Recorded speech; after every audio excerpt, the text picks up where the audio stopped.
Dobro, poslušajte i slušajte.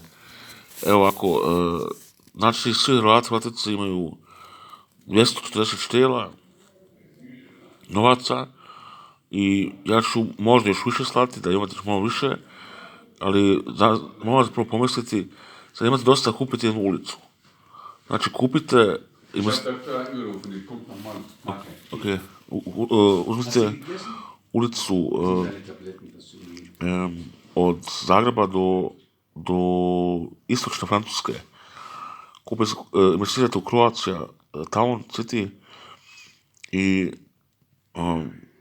treba bi da vi imate tamo gdje vi živite, da imate tamo ulicu. I da investirate u nove zgrade od Zagreba preko Venecije do Majlanda i Bordeaux. Ok, versuch mal leise zu quatschen. Kupite sebi jednu ulicu cijelu.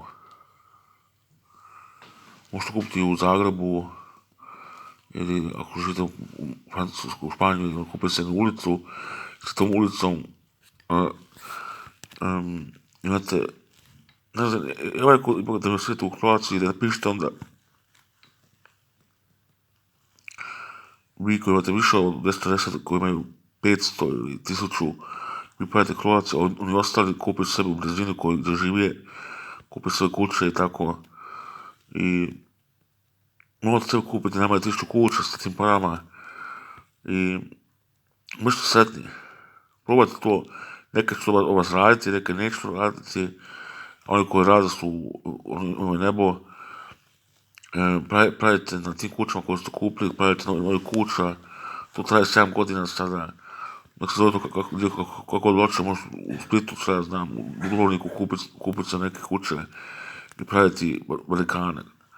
Informirajte se kako pravi kuće i kako na koji način možeš investirati. Pišite sa njima i tako između sebe na lokaciji gdje on živi.